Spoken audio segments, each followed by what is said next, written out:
بسم اللہ الرحمن الرحیم۔ السلام علیکم۔ انفو ٹی وی میں خوش آمدید۔ آج 3 مارچ 2021 بروز بدھ 19 رجب بمطابق 1442 ہجری سعودی عرب کی تازہ ترین خبروں کے ساتھ میں ہوں وسیم۔ اگر آپ بھی سعودی عرب کے بدلتے حالات سے بر وقت آگاہ رہنا چاہتے ہیں تو انفو ٹی وی چینل کو سبسکرائب کیجیے، ساتھ میں موجود بیل آئیکن پریس کیجیے تاکہ آپ تک لیٹسٹ اپڈیٹس پہنچ سکیں۔ آج کے نیوز بلیٹن میں بہت سی اہم خبریں شامل ہوں گی۔ اس میں بات ہوگی آپ کی چھٹی، بات ہوگی اقامہ کی، بات ہوگی فلائٹس کی، بات ہوگی بحرین سے سعودی عرب آنے والوں کی، اور اس کے علاوہ بات ہوگی آپ کے اقامہ کے بارے میں، آپ کے سوالات جوابات، اور بھی بہت سی اہم خبریں شامل ہوں گی۔ اسپیشل فلائٹس کی خبر بھی شامل کریں گے، تو ویڈیو کو مکمل دیکھیے گا۔ شروع کریں گے اپنی پہلی خبر کے ساتھ۔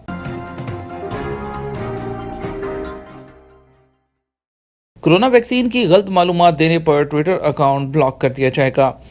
ٹویٹر نے کہا کہ اب سے ان ٹویٹس کو لیبل کیا جائے گا جو کووڈ-19 ویکسین کے بارے میں غلط معلومات پھیلا رہے ہیں، تاکہ ایسے صارفین کو نکال باہر کیا جائے۔ فرانسیسی خبرساز ادارے AFP کے مطابق ٹویٹر پر ایک اسٹرائک سسٹم نامی نظام متعارف کروایا گیا ہے، جس کے تحت ان صارفین کو مستقل طور پر ٹویٹر سے بلاک کر دیا جائے گا جو 5ویں بار ایسی ٹویٹ کریں گے۔ کمپنی ٹویٹر نے ایک پوسٹ میں لکھا ہے کہ ہم سمجھتے ہیں کہ اسٹرائک سسٹم سے عوام کو ہماری پالیسیوں کے بارے میں بتانے میں مدد ملے گی اور ٹویٹر پر ممکنہ طور پر نقصان دہ اور غلط معلومات کو پھیلنے سے روکا جائے گا۔ کمپنی کے مطابق جب کسی ٹویٹ کو قانون کی خلاف ورزی کرنے پر لیبل کیا جائے گا تو اسے اس صارف کو ایک اسٹرائک دیا جائے گا اور اطلاع دی جائے گی۔ دوسرا اور تیسرا اسٹرائک ملنے کے بعد اس صارف کے اکاؤنٹ کو 12 گھنٹوں کے لیے بلاک کر دیا جائے گا۔ ایک بڑی اپڈیٹ شامل کریں گے، عازمین حج کے لیے کرونا ویکسین لگوانا لازمی۔ سعودی عرب کے وزیر صحت ڈاکٹر توفیق الربیہ نے کہا کہ عازمین حج کے لیے کرونا ویکسین لگوانا لازمی قرار دیا جائے گا۔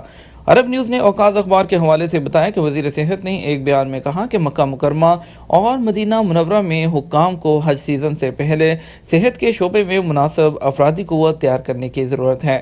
ڈاکٹر توفیق الربیہ نے مزید کہا کہ ان تیاریوں کی بنیاد پر ان لوگوں کے لیے کرونا ویکسین لگوانا لازمی قرار دیا جائے جو حج کرنا چاہتے ہیں۔ کاروباری اداروں کے لیے وزارت انصاف کی آن لائن سروس شروع۔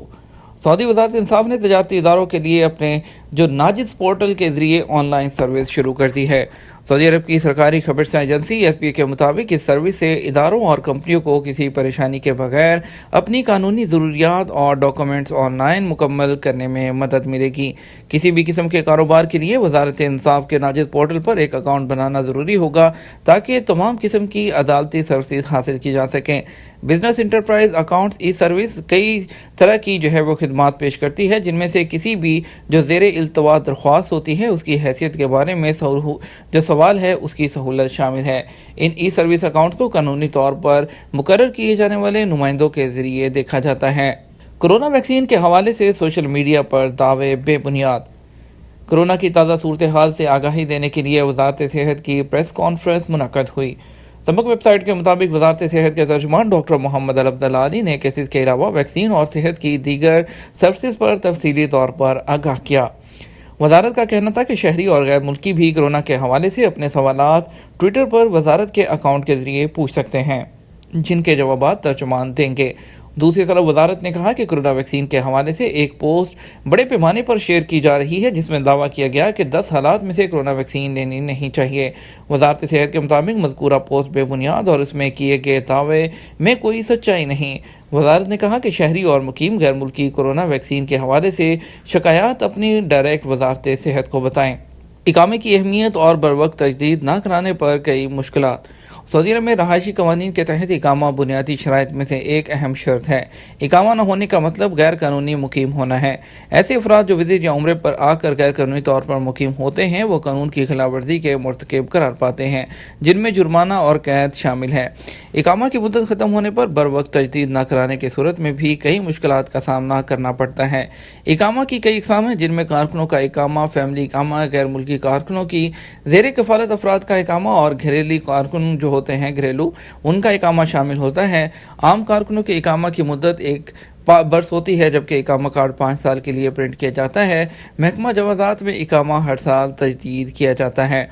اقامہ ایکسپائر ہونے کے 3 دن کے اندر تجدید کرانا لازمی ہے۔ 3 دن بعد سسٹم آٹومیٹک طریقے سے جرمانہ عائد کر دیتا ہے۔ پہلی بار 500 ریال، دوسری بار تاخیر پر 1000 اور تیسری دفعہ ڈپورٹ کیا جاتا ہے۔ اقامہ ایکسپائر ہونے کے نقصانات کے بارے میں بتاتے ہوئے کہا گیا کہ سعودی عرب میں تمام امور ڈیجیٹل طور پر اقامہ نمبر سے اٹیچ ہوتے ہیں۔ ڈرائیونگ لائسنس کا سیریل نمبر بھی اقامہ نمبر سے اٹیچ ہوتا ہے، جبکہ تمام سرکاری معاملات کی انجام دہی کے لیے ویلڈ اقامہ ہونا ضروری ہوتا ہے۔ سعودی عرب میں مرحلہ وار طور پر اقاموں کو بینکوں سے بھی مربوط کیا گیا ہے، جبکہ کارکنوں کی تنخواہوں کی ادائیگی بھی بینک کے ذریعے کی جاتی ہے۔ اقامہ ایکسپائر ہونے کی صورت میں بینک اکاؤنٹ بلاک ہو جاتا ہے اور جب تک اقامہ تجدید نہیں کیا جاتا اکاؤنٹ بحال نہیں ہو سکتا، جس کی وجہ سے نہ تو ATM سے رقم نکال سکتے ہیں، نہ ہی بینک کارڈ سے خریداری کرنی ہوتی ہے۔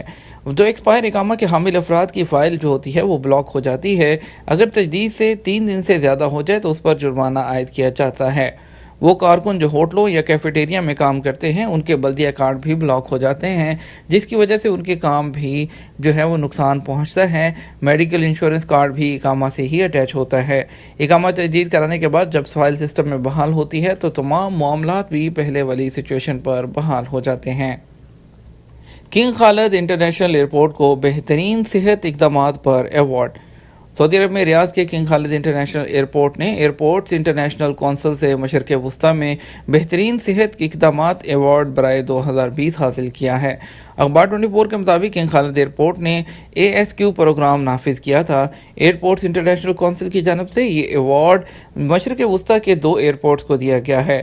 یاد رہے کہ کنگ خالد انٹرنیشنل ایئرپورٹ نے 2020 کے دوران مسافروں کو کووڈ-19 سے بچانے کے لیے مؤثر انتظامات کیے تھے۔ ایمریٹس ایئر لائن نے ایک زبردست سہولت متعارف کروا دی، خالی سیٹوں کے ساتھ والے ٹکٹ بھی اب آپ خرید سکتے ہیں۔ عرب نیوز کے مطابق جہاز میں سماجی فاصلہ رکھنے کے خواہش مند مسافر اپنی سیٹ کے ساتھ والی خالی سیٹوں کے ٹکٹ بھی خرید سکتے ہیں۔ اکانومی کلاس میں سفر کرنے والوں کو یہ سہولت دی گئی ہے۔ ایک دوسرے سے زیادہ فاصلہ رکھنے اور ایک سیٹ چھوڑ کر بیٹھنے کی خواہش کے باعث ایئر لائنز کو مجبوراً اپنے قواعد و ضوابط میں تبدیلی لانا پڑ رہی ہے۔ ایمریٹس ایئر لائن کے مطابق نئی اسکیم کے تحت اس سہولت سے صرف وہ مسافر وہ فائدہ اٹھا سکیں گے جن کی سیٹ بکنگ کنفرم ہو چکی ہو، تاہم خالی سیٹ پہلے سے بک نہیں کروائی جا سکتی۔ ایک بڑی اپڈیٹ شامل کریں گے، کیا خروج عہدہ میں آٹومیٹک توسیع ہوگی؟ کورونا وائرس کا پھیلاؤ روکنے کے لیے سعودی عرب نے پاکستان، انڈیا سمیت 20 ممالک کے لیے یک طرفہ عارضی طور پر سفری پابندی عائد کی ہوئی ہے۔ ان ملکوں کے شہری جو سعودی عرب میں موجود ہیں ان کے اپنے ملک جانے پر کوئی پابندی نہیں، تاہم وہاں سے آنے والوں کے لیے تاحال کسی قسم کی حتمی تاریخ کا اعلان نہیں کیا گیا۔ یہاں سے محکمہ پاسپورٹ کے ٹویٹر پر ایک شخص نے دریافت کیا کہ سفری پابندی کے باعث سعودی عرب نہیں آ سکتا، جبکہ خروج عہدہ کی تاریخ ختم ہونے میں 10 دن باقی ہیں۔ کیا خروج عہدہ کی مدت میں آٹومیٹک توسیع ہو جائے گی؟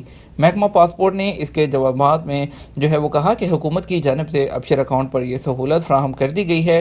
وہ غیر ملکی جو سعودی عرب سے گئے ہوئے ہیں ان کے خروج عہدہ یا اقامے کی مدت ختم ہونے کے قریب ہے، اقامے یا خروج عہدہ کی مدت میں توسیع ابشر اکاؤنٹ سے کی جائے، تاہم اس کے لیے آپ کو فیس ادا کرنا ہوگی۔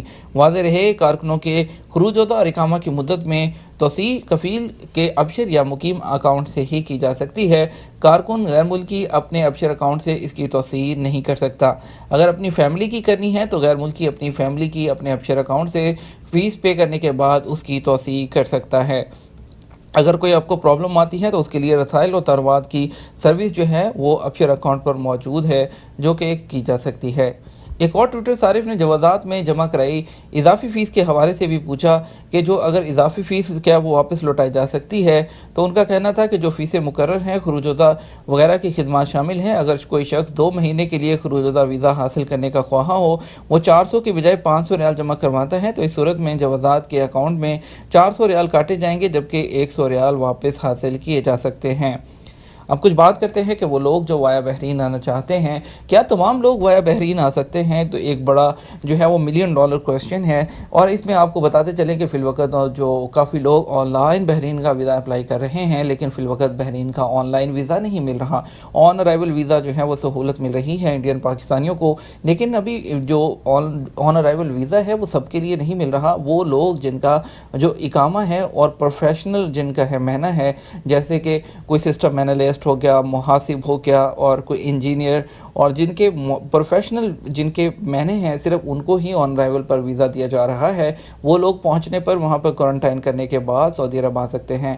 وہ تمام لوگ جیسے کہ ہاؤس ڈرائیورز اور دوسرے اس طرح کے لوگ ہیں جن کے مہنہ پروفیشنل نہیں ہے یا لیبر مہنہ ہے, ان لوگوں کو آن رائیول ویزا وہاں پر نہیں مل رہا. اس طرح کے کافی زیادہ کیسز جو ہیں ہم خود سے دیکھ چکے ہیں, جو کہ اس کے خود میں وٹنس ہوں, کئی لوگ جانتے ہوں جن لوگوں کو جو وایا بحرین اس وقت آ رہے ہیں انڈیا اور پاکستان سے, لیکن صرف ان لوگوں کو جو ہے ویزا مل رہا ہے جو کہ پروفیشنل مہنہ رکھتے ہیں. اس لیے آپ بھی اگر ٹریول کرنا چاہتے ہیں تو بہت سوچ سمجھ کر ٹریول کیجیے گا, ایسا نہ ہو کہ آپ کو اس کی کاسٹ پڑ جائے.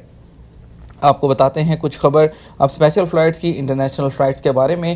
آپ کو ایک اہم خبر یہ دے دیتے ہیں کہ 5 مارچ کو جو ڈیڈ لائن دی گئی تھی وہ ختم ہونے والی ہے. اب اگر تو فلائٹس میں توسیع ہوگی یا فلائٹس کی بحالی ہوگی تو یہ آنے والے آپ کو 2 دن کے اندر اندر حکومت کی طرف سے اعلان کیا جائے گا, یا تو اس کو اوپن کیا جائے گا یا پھر اس میں جو اس کی مدت میں مزید توسیع کر دی جائے گی. جو بھی پابندیاں لگائی گئی تھیں وہ 5 مارچ کو ختم ہوگی. اب دیکھنا یہ ہے کہ یہ پابندی بڑھتی ہے یا اس پہ رکتے ہیں, تو اس کے لیے ہمیں 1-2 دن کا اور ویٹ کرنا ہوگا. انشاءاللہ ہم سب سے پہلے آپ کو بتائیں گے جو بھی اوتھینٹک اور آفیشیل نیوز ہوگی. فی الوقت آپ کو لیے چلتے ہیں اسپیشل فلائٹ کی طرف. آپ کو بتاتے ہیں آج وندے بھارت مشن کے تحت کوچن کے لیے ایک فلائٹ جائے گی جدہ سے IX1432, اور دلی کے لیے 4 فلائٹ جائیں گی, 4 کی 4 جدہ سے جائیں گی. ایک ایئر انڈیا, سعودی عربین ایئر لائن, گو ایئر, اور ایک ایئر انڈیا کی فلائٹ ہوگی. کنور کے لیے ایک فلائٹ جائے گی G860 گو ایئر کی, اور اس کے بعد جدہ سے کوزیکوڈ کے لیے ایک فلائٹ جائے گی 6E1026, اور اس کے بعد جائے گی ایک فلائٹ دمام سے کوزیکوڈ کے لیے ایئر انڈیا ایکسپریس کی IX1382, جدہ سے لکھنؤ گو ایئر G86006, اور اس کے علاوہ AI1924 جدہ سے ممبئی کے لیے ایک فلائٹ جائے گی. اور آپ باقی کا اسکیجول اپنی اسکرین پر دیکھ سکتے ہیں. بات کریں گے پاکستان کی فلائٹ کی. اسلام آباد کے لیے 4 فلائٹ جائیں گی ریاض سے, اور لاہور کے لیے 3 فلائٹ جائیں گی, 2 جدہ 1 ریاض, اور دمام کے لیے 1 فلائٹ جائے گی سیالکوٹ سے. باقی کا کمپلیٹ اسکیجول آپ اپنی اسکرین پر موجود دیکھ سکتے ہیں. ہم آپ کو ایک خبر دیں گے کرونا سے متعلق. کرونا کے کیسز میں کچھ کمی شروع ہو گئی, نئے کیسز میں کمی, 5 اموات. سعودی عرب میں منگل کو پچھلے 24 گھنٹے کے دوران کورونا کے نئے کیسز میں کمی ہوئی ہے. سبق نے وزارت صحت کی جانب سے بیان کے حوالے سے بتایا کہ منگل کو گزشتہ 24 گھنٹے کے دوران کورونا کے 302 نئے مریض سامنے آئے, جبکہ 286 افراد وائرس سے صحت یاب بھی ہوئے ہیں. وزارت صحت کے مطابق گزشتہ 24 گھنٹے کے دوران کورونا کے مزید 5 مریض چل بسے, جس کے بعد مرنے والوں کی تعداد 6505 ہو گئی ہے. وزارت صحت کا کہنا ہے کہ سعودی عرب میں کورونا کے ایکٹیو کیسز کی تعداد 2571 ہے, جن میں سے 486 کی حالت نازک ہے, جو کہ انتہائی نگہداشت کے یونٹ میں زیر علاج ہیں. 4 علاقوں میں مزید 6 مساجد عارضی طور پر بند کر دی گئیں. سعودی وزارت اسلامی امور اور دعوت و رہنمائی نے 4 علاقوں میں 12 نمازیوں کے کورونا وائرس میں مبتلا ہو جانے پر مزید 6 مساجد کو عارضی طور پر بند کر دیا. اخبار 24 کے مطابق وزارت اسلامی امور نے بیان میں بتایا کہ ان 4 علاقوں میں 12 مساجد بند کرنے کا فیصلہ نمازیوں کی صحت اور سلامتی کے تحفظ کی خاطر کیا گیا ہے. سینیٹائزنگ اور حفظان صحت کے انتظامات مکمل بحال ہونے پر ان کو کھول دیا جائے گا. سعودی نرس نے طیارے میں مسافر خاتون کی زندگی بچا دی. سعودی نرس نے ارعر سے ریاض جانے والی پرواز پر مسافر خاتون کو ابتدائی طبی امداد فراہم کر کے سنگین صورتحال سے دوچار ہونے سے بچا لیا. العربیہ نیٹ سے بات کرتے ہوئے سعودی نرس مسا الانزی نے بتایا کہ ارعر سے ریاض اپنے بیٹے کے ہمراہ ایک خاتون جا رہی تھی. اچانک طیارے میں اعلان ہوا کہ ایک مسافر خاتون بے ہوش ہو گئی. اس اعلان پر فوری طور پر مدد کے لیے اٹھ کھڑی ہوئی مسافر خاتون شوگر کے باعث بے ہوش ہو گئی تھی. میں نے اس کے دل کی حرکت بحال کرنے کے لیے ابتدائی طبی امداد فراہم کی. 15 منٹ تک یہ کام انجام دیتی رہی. اس دوران ایئرپورٹ سے ڈاکٹر میڈیکل عملہ کے ہمراہ طیارے پر پہنچ گیا. ابتدائی طبی امداد کی بدولت مسافر خاتون کی دل کی حرکت بحال ہو گئی. یہ تھا ہمارا اب تک کا نیوز بلیٹن. مزید خبروں کے لیے شام 6 بجے کا نیوز بلیٹن دیکھیے گا. اس کے ساتھ ہم آپ سے اجازت چاہیں گے. ویڈیو کو لائک اور شیئر کر دیجیے گا. آپ کے قیمتی وقت کا شکریہ. اپنا خیال رکھیے گا. السلام علیکم.